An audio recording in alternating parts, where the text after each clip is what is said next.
Yes, it's The World This Week, 7 days, 4 Paris-based correspondents, 1 hour. The World This Week in partnership with the Daily Beast. Let's say hello to Erin Zaleski. How are you? Well, thanks. Welcome back. Welcome back as well to Anne Bagamari of the International New York Times. Hello. Busy week. Busy week. Busy week. Busy week. Busy week as well for Patrick Smith of the Africa Report. Greetings. What's the cover this week? It's likely to be, what does Brexit mean for Africa? What does Brexit mean for Africa? Yeah. I'll put the question to you in a moment. First, let's say hello to France 24 senior correspondent Claude Guibal, who... what did I say? France 24. I said France 24, excuse me. We haven't poached you yet. France Inter, the flagship radio station for French public broadcasting. Many thanks for being with us. Your reactions on Facebook and Twitter are hashtag World This Week. Last Friday, after a sleepless night, the continent watched agape as Britain counted the ballots, and as the pound dropped, the drama began. The sun has risen on an independent United Kingdom.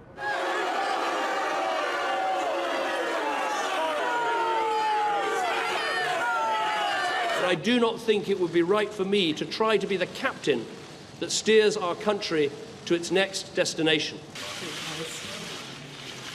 There can be no informal or formal talks about Great Britain's exit. Not wasting any time means making sure that the notification by the British is done as quickly as possible.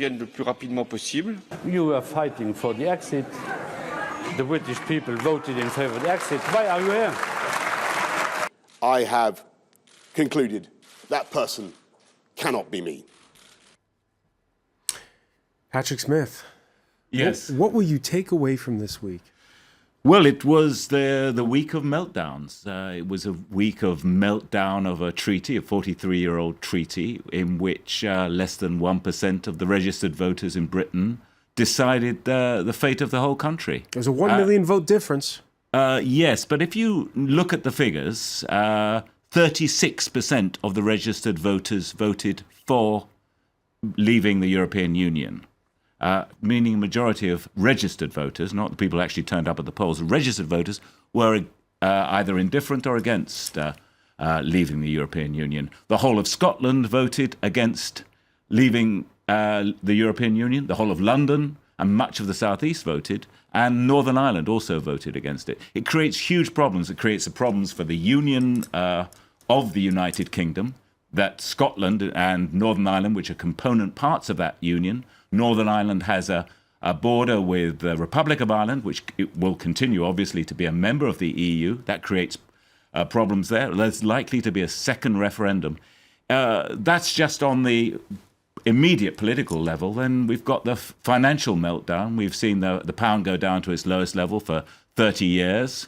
We've seen turmoil in the markets, but we're also seeing absolute panic in the financial services industry in London, who feel that in the end they're going to lose their global primacy because they're going to be shut out from the European market, or certainly be very restricted. Stock market's rebounded. Yep. Does it mean that in the end there's always some kind of a fudge and there's always some kind of a solution to everything? I don't know. I mean, the optimists amongst those of us who voted to stay in the European Union think, number one, it was an entirely non-constitutional decision. If you can have a non-constitutional decision in a country like Britain, which doesn't have a constitution, but it certainly goes against any democratic practice in the rest of the world. You don't pull out of treaties on less than 1% of the registered vote. We hope there will be a second referendum, or at least a general election, and that general election will be fought on the issue, because it's quite clear at the moment the majority of MPs in the Parliament are against it. I mean, that's just a fact. Both the Conservatives and the Labour Party have a lot to lose if you have a snap general election, so it looks like there probably won't be one, Anne Bagamari. Well, it's a little hard to see how any reversal or modification of this decision to leave, which a lot of people in Britain are hoping for. They're hoping for another election. They're hoping for a do-over. It's hard to see how that's going to happen without the will of the people. One of the things I think that is making so many people so sick to their stomachs, literally, about the result of the election is that for whether or not you agreed or disagreed with the results of the vote, whether or not you agreed or disagreed with the decision of David Cameron to hold the election in the first place. And he made that decision 2 years ago when he thought he was in trouble with his own party. Whether or not you agree with any of that, this is democracy in action. The vote was held and the people spoke.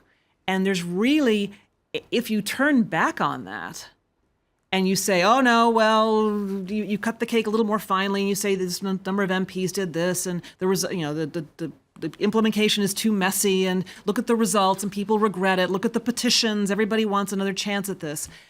It doesn't work that way. Democracy is messy. And now it's time for someone to clean up the mess. The other reason I think people are really quite nauseated at what they're seeing in Britain is that if someone's going to make a decision to have a referendum and then the vote goes forward, somebody's got to take responsibility for leading the country and making sure that steps are taken to keep Britain on a solid course. And what you're seeing in the Conservative Party is the Prime Minister resigning rather than carry this through. You have a leadership battle in the Conservative Party, the majority Conservative Party, in which one of the leaders of the Leave movement, Boris Johnson, essentially looking as though he was surprised at the result, has withdrawn himself as well. You've got a messy leadership battle in that party. You've got a messy leadership battle in the main opposition Labour Party with a vote of no confidence in the leader, Jeremy Corbyn, and people scrambling to figure out what the leadership of that. There's nobody in charge. And I think that is one of the things that is especially upsetting, especially if you're British. All right, the maneuvering started a long time ago, but came to a head on what turned out to be a bloody Thursday for the ruling Conservatives. Boris Johnson pulling out of the leadership race after fellow Brexiteer Michael Gove surprised everyone. Boris is an amazing and an impressive person, but I've realised in the last few days that Boris isn't capable of building that team and providing that unity, and so I came reluctantly but firmly to the conclusion that as someone who had argued from the beginning that we should leave the European Union, and as someone who wanted to ensure that a bold, positive vision for our future was implemented, that I had to stand for the leadership of the Conservative Party. Erin Zaleski, how do you interpret what you just heard? I think a lot of people are trying to interpret it still. I mean, there's the question, did Gove push him out? There's another question, did Boris Johnson perhaps never really believe that Leave would triumph in the polls? Was it just a political maneuver to oust Cameron? And now that the chips have fallen as they have, he's sort of, oh, what do I do now? I think a lot of people are asking that question. What really is going on? Was it a matter of he just doesn't know what to do and he wanted to leave on his own, or did Gove force him out? All right, let's give you the latest on Boris Johnson. Okay. He woke up to hecklers on his doorstep a week ago. You saw those images earlier. This Friday, they were still hounding him over his decision to back Brexit and then back out of the Tory leadership race. All this as reporters pursued the former mayor of London, who hasn't really explained his decision yet. Mr. Johnson, you fought for Brexit. Aren't you responsible for implementing it? Wouldn't have won without it. Come on. Abandoned the sinking ship. Hopeless. Honestly. Unleashed intolerance, inequality, shocking behaviour.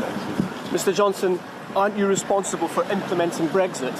Well, that will be up to the next government. Do you intend to play a part in that next government? Well, that will be up to the next Prime Minister, but that can't be me, as I explained yesterday. Do you feel betrayed by Mr. Gove? I cannot, unfortunately, get on with doing what I wanted to do, so it'll be up to somebody else now. And I wish him every possible success. Claude Guibal. UK is such a drama queen. It's amazing. Really, I mean, I think what is happening now is such... You were talking about the leadership battle. It's so shocking. I mean, if I were a British voter, I mean, I'm pro-European, but some people voted for leaving, because they believe these guys who are now leaving the ship, and just letting the people like that. I mean, they're just playing with politics. I mean, democracy is a serious thing. You cannot play with people. It really took the There's a leadership battle going on inside the Conservatives in this country, and we'll see some low blows between now and then. Yeah, but you know, there is a question. I mean, I have a question about this chaos within the Tories in England. I'm just wondering if there is a real chaos, or if they are kind of organizing the chaos. No, because they were surprised by the results, really good definitely. But now, you know, they have to be in the best position to negotiate with the EU. Yeah. I mean, I'm There is real chaos, I can tell you. Yeah. It's genuine, unrehearsed amazing, chaos. really. Because the point is, you know, you were dead right. Johnson didn't expect to win this, and that was the whole. The plot was to get so close that when they'd stay in the Union, and then 2 years down the line, when Cameron wants his sort of plight exit from being Prime Minister, then there are elections, and Johnson stands up and says, I was the guy who fought against the European Union. We didn't win, but we almost won. I've got the guts to take this country forward. That was the plan. And it all went wrong because of people like Gove and Farage, who are completely fundamentalist, flat earth, anti-European Union politicians. And they meant it. And, you know, Johnson thought he could orchestrate the whole thing. It failed. And now they're stabbing each other in the back and in the front everywhere. And just as bad, the opposition Labour Party is in complete chaos as well. And it's really so unrespectful for the British voters. I mean, the way they are playing with them, you know, the politician, I mean, self-obsessed with their careers and ambitions. And well, if this election, if this referendum, so-called, was about the alienation of the average person from the elites and from the ruling class, it can only have reinforced that alienation, because there's total cynicism now in the country about the so-called ruling class. Aaron Zaleski? Right, what I was going to say is what struck me is in the immediate aftermath of the results, there was this huge uptick in Google search traffic from Britain. What is the EU? What will happen? Yeah, but 70% of the electorate voted. How do I get an Irish passport? What will happen if we leave the EU? So it appears that a lot of people didn't even really understand exactly what they were voting against. But Anne Baghamary said it was the will of the people. It's the people. I feel like the campaign was run on fear-mongering and misinformation rather than truth. And I feel like people voted with their emotions without really understanding the ramifications. So what do you do about it? But there's There's nothing you can do. I mean, you can. There are probably plenty of ways out of this, but you can't ignore the fact that the people spoke, and the people have to be at the base of it. You're going to shake your heads, but you know, if anything is done to overturn this result that does not go directly to some elected representation of the people, you're just going to reinforce everything that the Leave voters are saying, which is government doesn't listen to us. It's not for us. All these decisions are made not taking our wishes into account. You have to address that issue. And Britain is not the only country that needs to address that issue. We have a little election going on in America too. And this is very much at the core of the popularity of the presumptive Republican nominee. He's presenting a vision, and the Leave campaign presented a vision of the UK that was based probably not on facts. They started backpedaling on their promises almost the instant the votes were counted. No, we're not going to take this money and fund the NHS. And we never said that we did. Well, that was a lie. Okay, it was manipulated. The result makes everybody ill. But from there, you can't just say, well, we'll just wipe these results off and start again. There has to be a process in place to take into account what happened. Patrick Smith, a lot of it is rage against the elites. Yes, that's partly what was funneled very cleverly by the Leave campaign. Of course, aided by 80% of, or more, I think 85% of the British press, owned by an Australian come American tycoon, Rupert Murdoch, and Lord Rothermere, who makes all his money and dumps it in a tax haven outside the country. These are the great patriots who were banging on about British sovereignty. They influenced opinion. I agree with you on the democratic issue. There has to be an election. It's not going to be one soon because both parties are in chaos. But this whole process of leaving the European Union is not going to start soon. It's not even going to start this year. Right. So I think there's plenty of time. The parties get themselves in order and they fight. It's outrageous that, as you said earlier, the people who led this campaign have now abdicated any responsibility for it, on the remain or leave side, and they've left the burden to a new crowd who are shaky, to say the least. We've got to have an election. I mean, to get basic political legitimacy. There's a huge democratic deficit in the country right now. All right, there are totally split. There are those who don't want to lead and those who don't want to go away. Jeremy Corbyn, he's so far resisting calls to step down despite mass desertions from his shadow cabinet. Despite the overwhelming mandate that was given by Labour Party members and supporters last year, we've all had a torrid few days. Well, at least I have. It might be in my party's interest for him to sit there. It's not in the national interest. And I would say, for heaven's sake, man, go. For heaven's sake, man, go. Claude Guibal. I'm watching. I'm listening. I'm speechless, really. Really. Well, as I said earlier... But what does this say? There's the outgoing British Prime Minister saying, look, I resigned, now you do the same thing. And let the mess to someone else.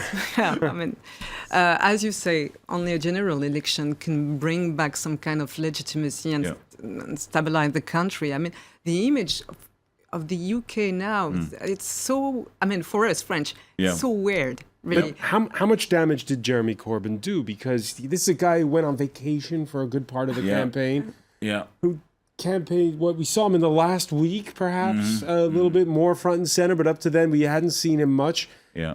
And he's marching on as though nothing happened. Well, I mean, part of the problem was there was a bit of an honesty deficit. I mean, he clearly doesn't like the European Union, and he could have stood up and said, look, there's a leftist argument across the European Union. There's one in France against the European Union. Fine, make that argument. I mean, after all, the Conservative Party had one wing fighting against it, and most of the Conservative MPs fought for the European Union. And I think the Labour Party could have done the same. That would have then freed up the majority of the Labour Party, who favour stronger links with Europe and a functioning relationship with the European Union, to campaign much harder. And we would have had, I think, a much stronger lead. And that's part of the problem. They didn't sort that out in the Labour Party before the referendum. That would have made a difference. I think that's absolutely right. You can talk about Jeremy Corbyn not having campaigned aggressively enough. You can talk about Boris Johnson and Nigel Farage having lied in their teeth about the results of a leave. But fact is, the Remain campaign did not make a positive case for staying in. Their argument was, if we leave, it'll be terrible, so stay. It was a negative campaign, did not do a good enough job presenting why people should vote in their way. And Leave, for all of its lies, did an excellent job scaring people into voting Leave. Just one thing. Next Saturday in London, there will be an historic moment. For I think the first time in history, there will be a mass demonstration in favour of the European Union anywhere in the world. And of course, it's in a country that's about to leave. And but just for the record, it's there. It's happening. And what the European Union does next is what we'll be talking about when we come back. You're watching The World This Week.